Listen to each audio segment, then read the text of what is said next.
Hello, everyone, and welcome back to Backlog Banter. I'm Tucker, joined by my pokey-hatted friend, Abram Biener, and today we're here coming seconds off of the end of the Pokemon Presents today to talk about our thoughts on what they showed in this. And let's be real, it's going to be mostly Legends Arceus thoughts, but Abram, you are flopping your ears, you're steaming at your gullet. I want to know your first impressions of what we just saw. Okay, so here's what I want to say. Also subscribe, join the Discord. We got to talk about Pokemon. We're going to be talking about Pokemon probably for like the next week. So if you want to get in on the conversation, join the Discord and like and subscribe to get all that done.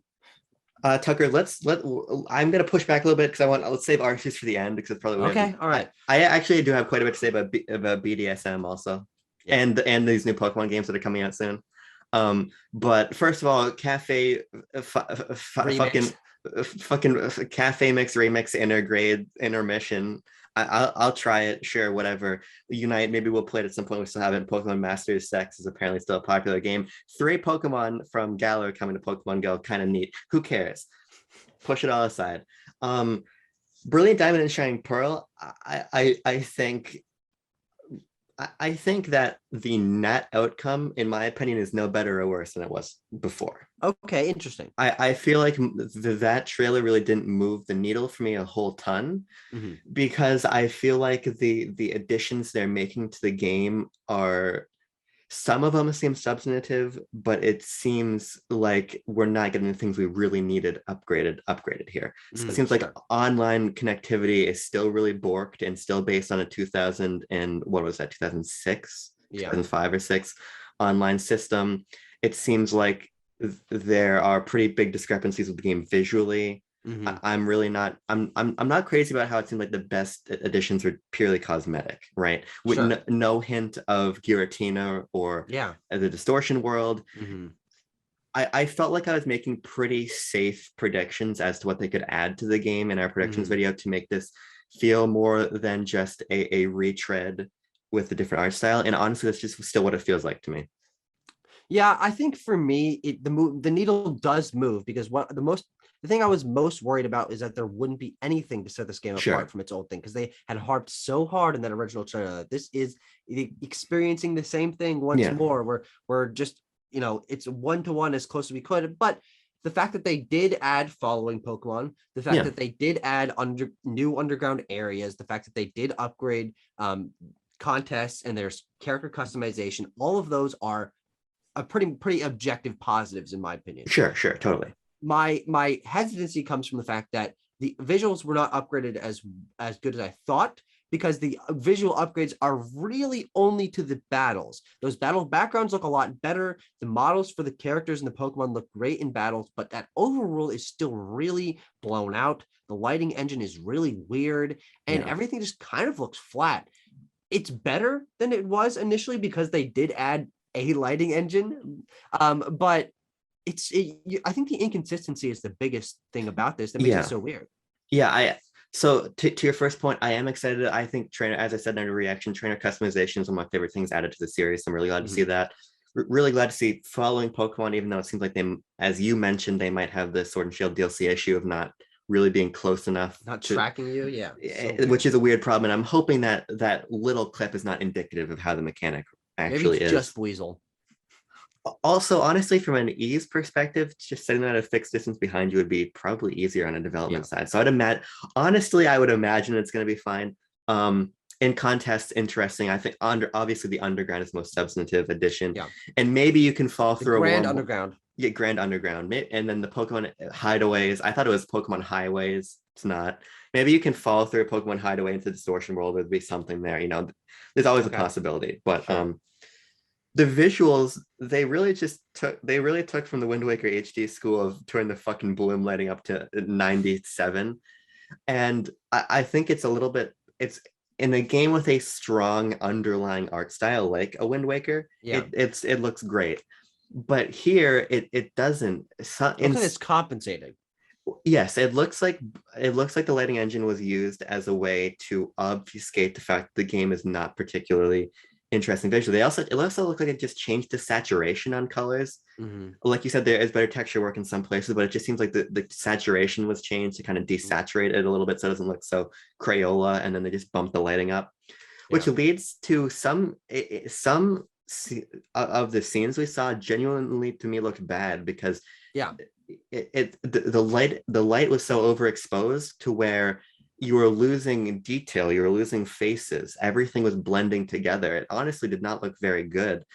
At least in that first trailer, there was a visual clarity to everything.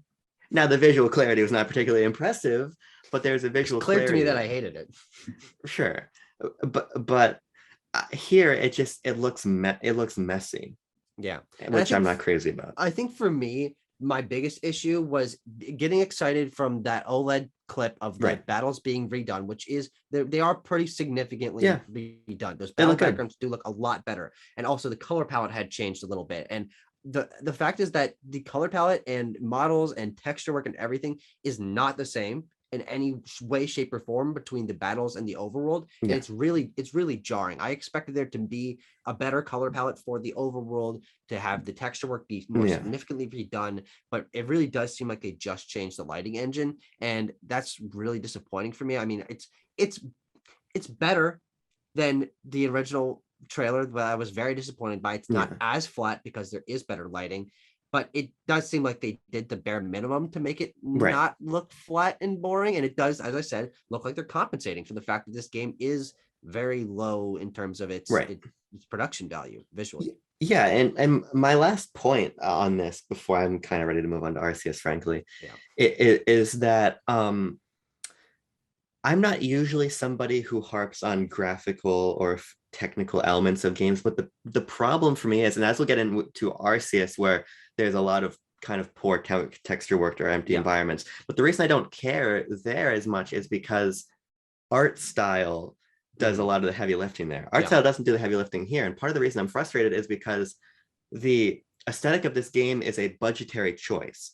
But it's being sold under the veneer of nostalgia. And the reason that's frustrating to me is the discrepancy between Pokemon Overworlds and battles was technical. There was no way to make your trainer in the worlds before Gen 6, really. Right. There was no way to make the trainer in the worlds look as they did in battle. So there was that discrepancy wasn't a stylistic choice. It was a function of the hardware. And as we got into Gen 5 and the model started to look better, but then really into 6, and then really Omega Ruby, and then actually 7 and 8, you reached a parity between the battles and the overworld, and that made you more immersed in your Pokemon adventure. So to see what is very clearly a choice made out of necessity, marketed as a choice to bring you back to nostalgia, is frustrating, because I don't want to return to Gen 4 purely under the veneer of nostalgia. I want to return to become immersed in a Pokemon adventure I love and have it through this modern lens, but that's not what I'm getting. So it's just frustrating, especially when you see following Pokemon just being shrunken down versions of their battle Pokemon. I was just going to mention that. And everything else is cheating. The art style being inconsistent in that way is what's most frustrating for me, because it very clearly, like, directly juxtaposes the fact that the overworld and the battles are different in terms of the models. The models in the battles look good. They look fine. They're pretty much the same as we're used to the last 5 generations. But then when you slap those models into as the following Pokemon into the overworld, it's like, oh, okay, these models are clearly higher quality than anything else around them. They're more detailed. They have actual proportional and physics and stuff. And then everything else looks even cheaper in comparison. So I'm glad they have following Pokemon, because, there was that in not Pal Park, but there was a little park, whatever, in Hard Home City that you could have Pokemon follow you. And I always remember going in there, like, oh, look, I've got a little Psyduck sprite behind me. That's awesome.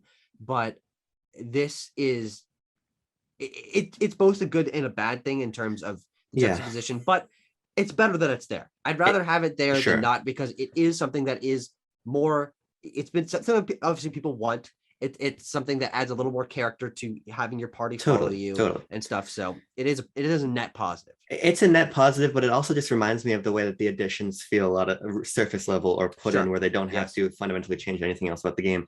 Like, we got excited for a moment when we saw Pokemon hideouts, and it seemed like overworld Pokemon were back, but they're only back in those places, it appears, which is really frustrating. I don't want to go back to a pure random encounter system in the overworld. I think we've moved beyond that, and I think the Pokemon games are better for it from an immersive standpoint and a gameplay standpoint.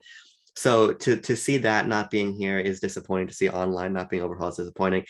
And frankly, I remain disappointed by these games. So do I. So do I. That's all I have to say about that, unfortunately. I'm slightly more excited, but on the whole, what they showed was kind of just a little less than what I expected, or than what I'd hoped for. It's a lot less than what I've hoped for. It's a less than what I expected. But they brought it around with one of the most exciting and creative and ambitious Pokemon games, probably the most exciting and ambitious creative Pokemon game to ever exist from multiple take a sip of perspectives. As we smell his armpit hair, we really just need to think of the fact that this game was revealed in a trailer that was very Breath of the Wild-esque. It was using piano music. There was characters walking through little mountains and stuff, and Pokemon walking around the overworld. Like, okay, all right, this is cool. But it was a little bit janky. It was a little bit empty. The Pokemon were even at weird frame rates. And this trailer cleansed my worries about 85%. The 15% being that the environments are still pretty mediocre. They're really flat. The texture work is bad. Some of the lighting like clashes with the models of the plants and the ground and stuff, and makes it look really like gritty and kind of awful. But from a gameplay perspective, from a concept perspective, from a animation perspective, everything has been given a huge boost. And as you said at the end of our reaction, this is probably your most anticipated game, and I have to agree. Yes, I am dropping everything to play this game for 2 weeks straight, whatever it needs. Yeah, I was really, really excited when this game got announced at the beginning of the year, and then we had a discussion, and you very, I think, smartly and accurately walked back my expectations when you're pointing out the issues that first trailer had. And then I completely agreed with you. I think I was a little bit too biased by the concept. You did a good job of showing me what was really there and consequently what wasn't. And this trailer plugged a lot of those holes. And now what we have here is a video game. We don't have the idea of a video game. Yeah. And I mean, I've long maintained that Pokemon is obviously one of the most important franchises to me on a personal level. And it's been probably one of my favorite gaming franchises since I was 3 or 4. And this is Pokemon growing up and being put in a context that is modern and interesting. But it's also smart. It's not a Ubisoft open world game where it's not a checkbox map, right? It's it's overtly channeling Breath of the Wild, and Breath of the Wild succeeds for me because it is an intelligent open world game that is subtle. And I think what's amazing about this game is it feels subtle. It really feels like this is bringing Pokemon to life. We say Pokemon Snap is bringing Pokemon to life, but that's bringing it to life in an artificial way. This is everything's on tracks. You can only go through one set environment. Everything repeats animations, but this is something much better. Here you're going out into the Pokemon's world, and the entire conceit of the game is interacting with them as creatures. And you're traversing a genuine open world. And of course, you've got the different modes of traversal. You have basically your horses, you have your paraglider. When the fucking trainer jumps off of the Great Plateau, basically the Great Plateau, and catches her Braviary. What it's Hisuian Braviary. Hisuian, thank you. I was gonna say Susudio. That's not right. I have, my brain works in such a particular way that as soon as a Pokemon idea is introduced with me, it's already locked in my brain. Okay. So if you have any questions, I know exactly, I can answer them 100%. But I literally, we've got a lot of Breath of the Wild here. We've got a lot of Monster Hunter here. Yes. We just have this is Final Fantasy VII Remake. The Final Fantasy VII Remake. We've got some third-person shooter elements. You're throwing shit, No, but for real, this looks like Game Freak looking beyond themselves. The same way that Nintendo did to revitalize their frankly stagnating series in Zelda. They're doing the same thing for Pokemon. They're looking and saying, what can we take and put in the Pokemon world to make this a game that's going to grow with our audience and grow with the expectations. I just kind of wish it was on more powerful hardware. That's the only thing. That's the only thing. This is, as I said, a tale of two cities? Well, it's actually really one city. of me being incredibly excited for like almost everything that this game is bringing to the table. Yeah. The fact is that it is Game Freak growing up, trying new things, really experimenting in an awesome way, and I hope will really work out for them. It seems to be what I've always wanted out of Pokemon in a myriad of reasons that we'll get into. Yeah. But also the fact is that there's Game Freak is not fully evolving. They are also releasing this 2 months after another game. Yeah. This game needs another year and a half in the oven in terms of the visuals not being up to par. A lot of stuff is really low quality in terms of the models and the lighting, the texture work and stuff. And so people are still going to give it, and I think rightly so, a lot of crap for those visuals, saying, hey, look, they made Breath of the Wild and Mario Odyssey and Monster Hunter Rise and Dragon Quest XI on this platform. Right. And Game Freak does not have that fidelity for this game, which I think it deserves, but I don't think that it needs, because I think this game still has a great art style. It's got sort of this painterly look to it, to a little bit of aspects of it. And the concept is so strong in terms of really making the Pokemon world feel more lived in from a lot of different perspectives, that the visuals are really taking a backseat. I will comment on the fact that they are underwhelming or could be better, but I'm not going to worry about them when it comes to me actually playing and experiencing this video game. Yeah, I want to say my piece so we can talk about the more systemic elements in the concept and everything. But the thing about it is, Game Freak obviously has an optimization issue, right? This is their first time working on an HD system, and it shows. We've seen other of Nintendo's first and second party teams have issues to this point, right? And yeah, they made Tembo the Badass Elephant on PS4, but don't Captain Semantics me. They're basically new to HD development on this scale with this franchise. And I do think it looks better than Sword and Shield. I think we're seeing the incremental step, sort of like the incremental step we took from, probably most analogously, in my opinion, X and Y to Omega Ruby. Yeah. Sure. Which means the next game's going to keep even better, right? But I if it's the Gen 7 and those games look great, those are probably the best. I would say those are the best looking Pokemon games, because they actually do push that hardware and are, they're some of the best looking games on 3DS, in my opinion. Yeah, and but I'm glad you raised the point about pushing the hardware, because I do think this game does that. I think we sometimes forget the sacrifices that have been made to games like Breath of the Wild, like Xenoblade Chronicles 2, to get those open worlds running on Switch. When you think about Breath of the Wild's world is fairly empty. What makes that world interesting is its physics engine, right? But if the physics engine and art style compensate a lot for that, and obviously a shit ton of resources being poured into the game in a very long development cycle. Yes. Which this game doesn't have, and I'm not sure if it has those resources, especially since it doesn't seem like it's being positioned as a main game. But I think the point stands that even the best open world games on Switch are held back by the hardware. And I think that if this game had launched in the Let's Go position with the same graphical style, it would have been a lot more impressive. But not necessarily because more impressive open world games have hit the Switch, but because the Switch's hardware is showing its age more. And on the whole, we're becoming more frustrated with the technical fidelity. The one example, the one counterpoint is Capcom, where I genuinely think that Rise looks as good in handheld as my base PS4 did playing World. Yeah. But that is the utmost exception to the rule. So I do think that there's a component here. And they also who does fucking Dragon Quest? Square. I'm so stupid. Right, but I'm trying to think of Dragon Quest 11 looks them. phenomenal. It looks phenomenal, but also Dragon Quest 11 has a very strong art style, and they had a shit ton of time going from the PS4 versions to an Xbox, and then Switch happened. And I believe they had a support studio doing the port job. True. Yes. I don't remember who, but yes.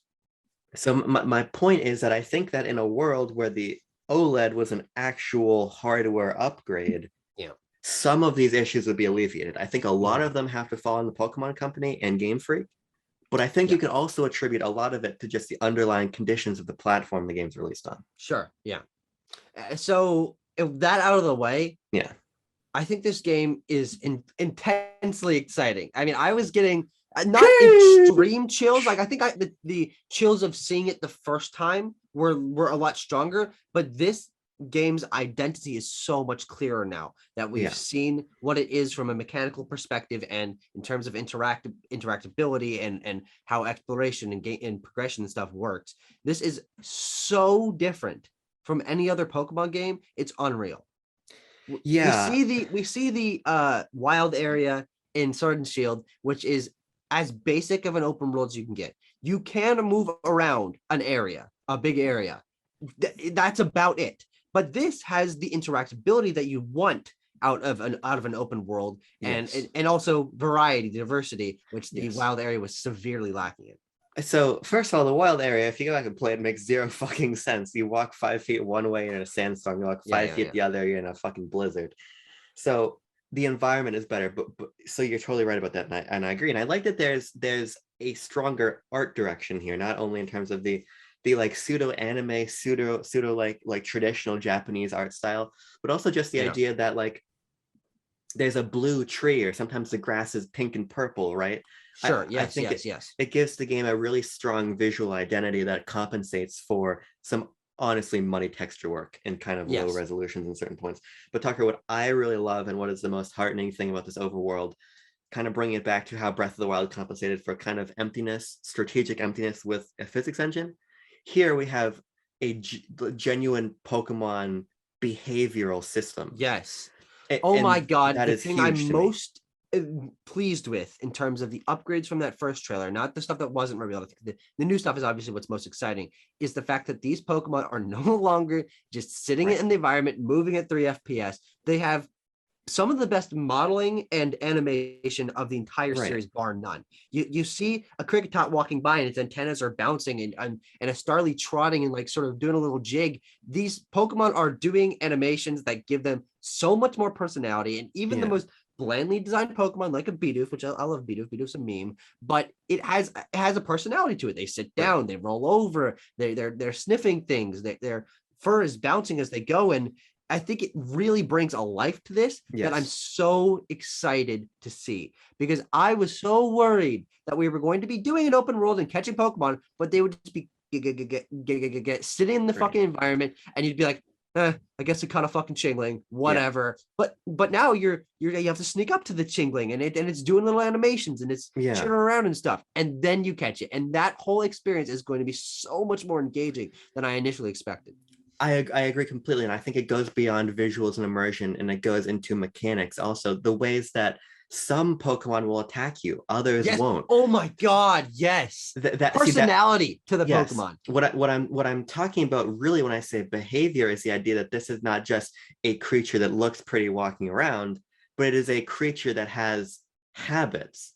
In the same way when you're in nature, and I live in a rural area of Maine, and so when I see like a deer, that's going to react differently than when I, see like a little fox that's over here, or when there's birds in my yard, or the turkeys are here, right? Animals react differently. And this is such a fucking obvious thing to say, but the Pokemon Company never captured that. No, of course not. Beyond Snap, right? And even Snap, I think new Snap feels artificial. But here, the idea that a Luxray is going to attack you, but the Buizel is just going to be rolling around on the beach, right? You have to actually change how you have to dynamically switch how you're playing the video game to account for which Pokemon you are trying to catch. And I think that's what's most exciting to me. I've always wanted there to be variety in terms of how you approach Pokemon. Maybe you have to lure a few of them. Maybe you have to do something to the environment, a la Pokemon, the original Pokemon Snap, to get them to react in a certain way for you to be able to battle them. I think this system will really give the catching of the game of the Pokemon, which is the focus of this game, a lot more personality than just you have to throw the ball at them, which was always, it was fun to throw the thing on Let's Go. It was fun to excuse me, walk up to them in the wild area in Sword and Shield, but this is those base mechanics turned up to 14, and I'm very happy with that. I am too. I do hope that there's a little bit more nuance there when we actually play the game, because what they communicated in the segment after the trailer is that sometimes you can sneak up on a Pokemon, sometimes you have to wait in the grass, sometimes you can just throw a ball, sometimes you have to battle them. And that's all well and good, but we saw, like at these base camps, as we'll talk about in a minute, that there's materials and like a crafting system. I think there probably has to be something else. I think should is the word. Preparing for which Pokemon are you going to go out to catch? Do you have to buy certain items or scavenge certain items to lure them out something. Exactly. Like bug snacks. That game had great systems in terms of approaching each different creature in its own way. So I don't appreciate the bug snack slander. At that time, it actually wasn't slander. I think genuinely, because from what I understand, I didn't play the game because it horrifies me on many different emotional and physical levels. But I really love their idea of having to set up like little puzzles to get the Pokemon. And one of my concerns that I expressed in the predictions video was that it's not going to be that. It is going to be more simple because the Pokemon company wants to cater to an all age range audience. But what we're seeing here is the contrary. We're seeing that I think it's a good segue, the battle system being complicated. Yes. And I don't mean like it's complicated like Xenoblade Chronicles complicated. What I mean is they took the turn-based battle system of Pokemon and they complicated it with new ideas, which make it more nuanced. It's basically an ATB system. I have played like 2 hours of Final Fantasy VII, so I'm going to pretend to really understand what an ATB battle system is. But the fact is that there are way more considerations here, which again feed into the idea of these Pokemon being organic creatures. Yes. So I really love and the also changes the to fact battles. that you're just fighting in the actual environment where you encounter that Pokemon. And you throw your Pokemon out. You just go. You see the Pokemon. You throw out your Pokemon to battle them, and the battle starts right there in the environment. You're no longer floating on circles in a void or circles in an environment or standing in a pre-rendered environment that is transitioned by grass. You were fighting them in the actual world, and I think that is going to increase immersion so much. I mean, Sword and Shield had good battle backgrounds, but they were, yes, if you're inside of a building and it's a white or blue void, that's terrible. But they were reused, but they were good. Like it's hit or miss. But this, I think they can't go back after this. No, Pokemon are going to be in the overworld after going into the future. Obviously, we had that in Sword and Shield, and the next generation will include that. But I think that if they take one thing from this game into the next full generation, it's that you battle Pokemon in the environment because there's no disconnect from the worlds and the battles. Exactly opposite of Brilliant Diamond and Shining Pearl, which I think this game being the clear example of immersion and consistency just paints that game in an even worse light. I agree. I want to talk about the overall structure also. Yes. Okay. I mentioned the idea of Monster Hunter influence, and I think that's pretty clear here from, I forget exactly what they're calling them, like research outings, something like, I think that's exactly to that point. I think I probably just shoved a bunch of other terms here. It doesn't matter. The idea that you're taking what are effectively quests from this hub town, almost like your Kimura Village Monster Hunter Rise, and going out to find specific Pokemon and having to prepare for them, having these base camps, having these creatures attack you, is obviously very Monster Hunter. I the more I think about it, it almost feels more Monster Hunter than Breath of the Wild in certain respects. Sure, yeah. But I think that Monster Hunter is a perfect series to pull influence from for Pokemon. 100%. Yeah. So again, it's just very heartening to see that this is. I was already sold on the idea of just of going out, finding the Pokemon, completing a Pokedex, bringing it back to a professor. But the idea that we've got different factions here that you're working for, and you're taking more traditional RPG quests, and it's an endeavor. Finding a Pokemon is an endeavor. Yes, that's all very, very, very good. It's very thoughtful. I think for me, all of that is very, very true. I'm so excited to see this not just be catching Pokemon in a simplistic way, not battling Pokemon in a simplistic way. They've taken each of the aspects that we've come to expect out of Pokemon and twisted them even just a little bit to make it a lot more exciting. And I think for me, what's going to be really exciting is hoping and praying that they don't reveal too much about this game in terms of the stuff that's added of new Pokemon or evolutions or forms or whatever, so that there's a real sense of discovery and exploration, that when you stumble into a new area or blow up a rock and find a secret cove and there's a new Pokemon of a form that you didn't expect or an evolution that you've never seen before, of course those are going to be fewer and farther between because they are just additive on top of the original Sinnoh Pokédex. That's going to be some of the best Pokemon experiences I've ever had. Yeah. And that of course also goes back to the fact that they did show off new forms and new Pokemon in these trailers that are amazing. They're consistently great. You can ride on the Weirdeer. You can swim on the Basculegion, which is a great name, and that's a great design. And Weirdeer looks amazing. And the Hisuian Braviary and Growlithe. Oh, we're gonna get a Hisuian Arcanine too. Or it evolves into something else that's even cooler. That's the thing. There's so much potential here with what they're doing and creating. 10. What? Arcanine. Fuck you. But there's so much potential here that this will be one of the most exciting Pokemon games to explore. Obviously, it has more focus on exploration, but just adding things like new forms and new evolutions is already exciting enough for me to be like, all right, I have to go in on this. No, I agree completely. I think the new designs are great. I hope that they are numerous. I hope that it's not just like, because the 15 of them. Yeah, the Galarian forms, the Alolan forms, they're cool, but it's usually a handful, right? Yeah. I hope that it is major, because we've got some kind of, from a narrative perspective, where we went from the region of Hisui to the region of Sinnoh. So obviously a lot of time has passed there, right? So I want to see an interesting breadth of Pokemon that reflect that also. To that point, I made the largely erroneous observation that they're doing a lot of non-Sinnoh Dex Pokemon, which you corrected me on, and said that that's largely not true. There's a couple exceptions. I hope that there are a lot of exceptions. I agree. I really hope that there is a very diverse set of Pokemon. But to your point about discovery, this feeling like some of the freshest discovery in the series, I think if they take any philosophy from Breath of the Wild, it's make the world rich with discovery. I want this to be a game that I play for 80 hours, as I did with Breath of the Wild, and still discover things upon every hour, right? And people still discover things after thousands of hours in Breath of the Wild.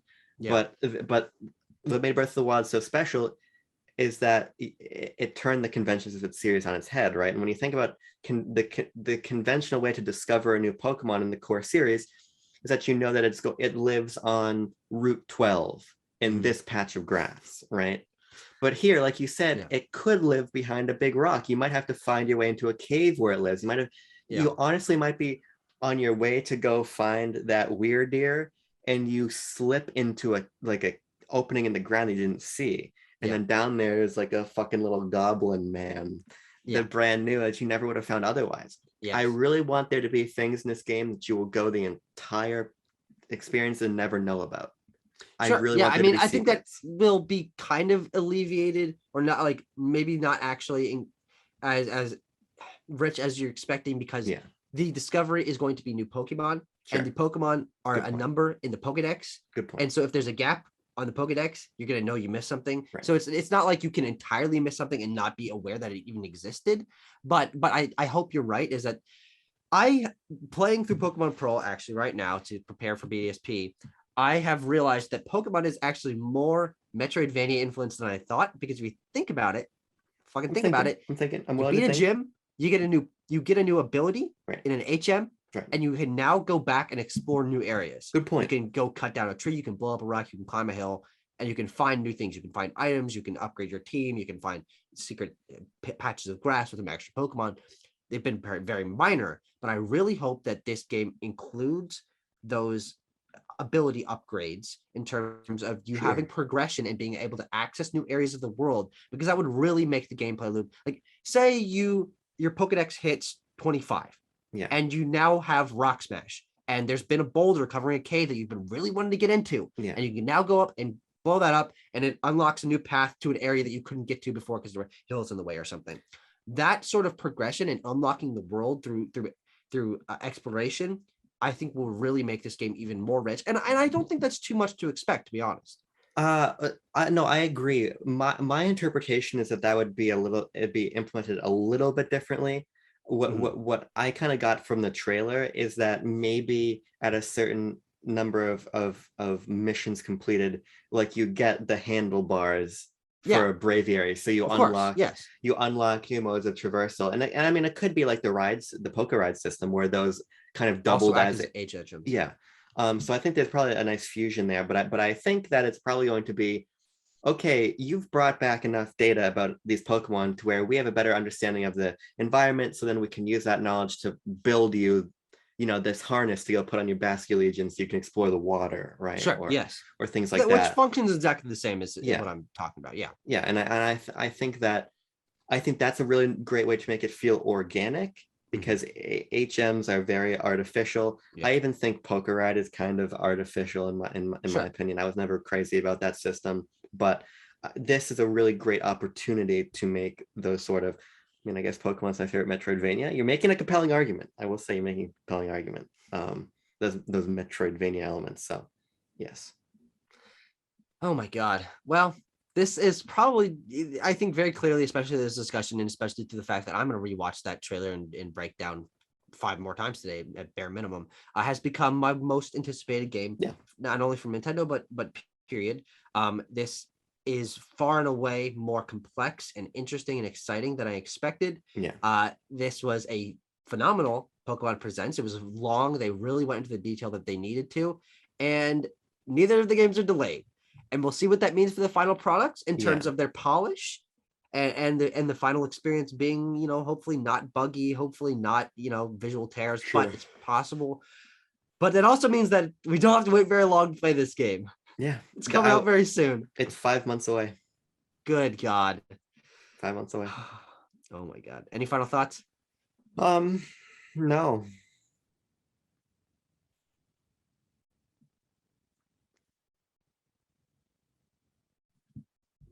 Oh, wait, I have to end the video.